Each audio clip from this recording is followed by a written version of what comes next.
Hoke, it was supposed to be a perfect evening. The restaurant glittered with chandeliers, soft piano music floated through the air, and every pair of eyes turned toward the woman in the emerald dress waiting at the table alone. Her date, now 2 hours late, was nowhere to be found. But before humiliation could crush her completely, a man with a warm smile and a little girl clutching his hand stopped nearby. That man, an ordinary single father, would unknowingly change her life forever. And neither of them knew that this small act of kindness, born in a quiet restaurant on a lonely night, would turn into a love story that shook the walls of two very different worlds. The city lights shimmered outside the glass windows of La Belluna, one of the most exclusive restaurants downtown. Inside, Olivia Hart sat alone, stirring her untouched wine. She was stunning, calm, elegant, with the kind of quiet confidence that turned heads. But tonight, her confidence was breaking. She'd been waiting for over an hour, trying to convince herself that maybe, just maybe, Daniel would walk in any moment. Daniel, her so-called boyfriend, had promised her the perfect date tonight. It was supposed to be special, after weeks of her busy life filled with board meetings and billion-dollar decisions. No one around her knew that Olivia was not just any woman, she was the CEO and sole heir of the Hart Enterprises empire. She had money, power, and everything people dreamed of except one thing, real love.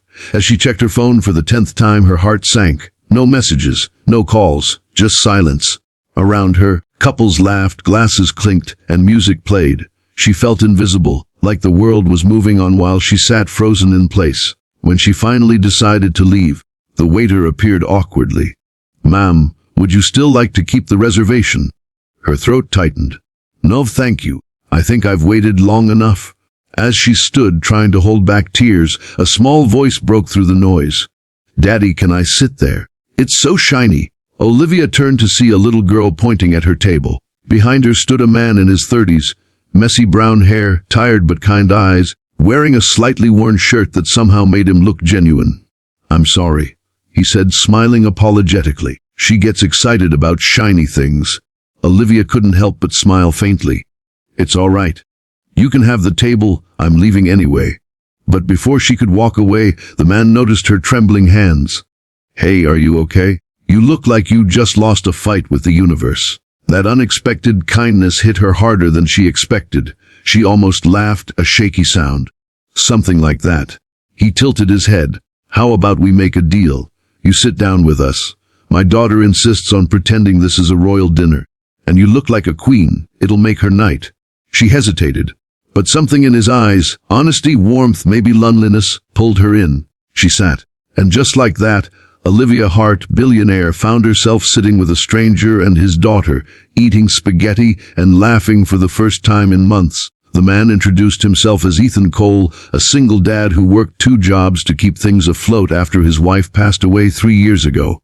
His daughter, Lily, was 5, bubbly, curious, and far too smart for her age. They talked for hours, about life, about dreams, about little things that mattered more than money. Olivia didn't tell them who she really was, just said she worked in management. When the night ended, Lily hugged her tight. "You're my new friend." Miss Olivia and Ethan smiled softly. "Thank you for not letting my daughter feel like the only kid with a single parent tonight." Olivia walked out with a heart full of warmth. She had come in heartbroken but left strangely alive. For the first time in years, someone had looked at her. Not her wealth, not her title, but her. And that was just the beginning. Days turned into weeks. Olivia couldn't stop thinking about Ethan and Lily. Something about their simplicity drew her in. She found herself driving by the small diner where Ethan worked nights just to catch a glimpse of him laughing with customers. Eventually, she gathered the courage to visit. "I was in the neighborhood," she lied, but he saw right through it. He grinned. "The neighborhood, huh? You're about 20 miles from the nearest corporate building." They laughed, and soon these coincidences became frequent.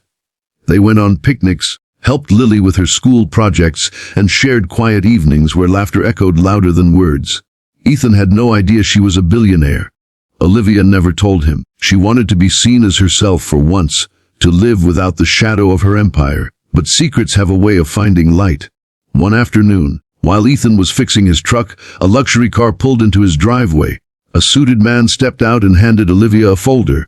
"Ms. Hart, the board meeting has been moved to tomorrow morning. We need your signature." Ethan froze. His heart. As in Olivia Hart, the billionaire CEO. The air turned heavy. Olivia's eyes filled with guilt.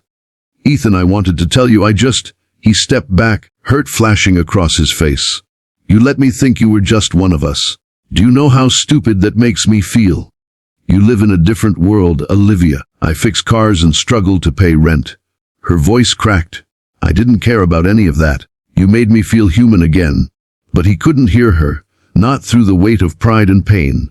She left that day, her heart shattering in silence. Weeks passed. The diner felt emptier. The laughter was gone. Olivia buried herself in work, her face plastered across business magazines again. But none of it mattered. Until one evening, she received a letter. It was from Lily. Dear Miss Olivia, Daddy misses you. He doesn't say it, but I see him looking at your picture sometimes. Please come back. You're my favorite person. Love, Lily. Tears blurred her vision. That little girl's innocent words hit harder than any speech or apology could. That night, Olivia left her office, not in her limousine, but in Ethan's old neighborhood, walking in the rain until she reached his door. When he opened it, shock flickered across his face. She stood there drenched, holding a small box. I don't expect forgiveness, but I wanted you to have this. Inside was a simple silver necklace with a heart pendant, engraved with the words, "Family isn't about wealth, it's about love." Ethan's eyes softened. You didn't have to do this. She smiled through tears. Maybe not. But I had to remind you and myself what really matters. He took a deep breath. You know, Lily's been planning a family dinner. She says there's one seat missing. Olivia blinked back tears. Then maybe I could fill it if you'll let me. Ethan nodded slowly. Only if you promise no more secrets. She smiled, a real one this time. No more walls either. That night, laughter filled Ethan's small kitchen once again. The billionaire who had everything found the one thing she'd been missing. A home. And the single dad who thought love had died with his past realized that sometimes the best things in life aren't planned. They simply show up when you're kind enough to care. ENDNG message. Sometimes love doesn't arrive in fancy cars or candlelit promises. Sometimes it shows up in the form of a tired dad with a child holding his hand, offering you a seat when your world is falling apart. Because true love isn't found in status. It's found in souls brave enough to see beyond it.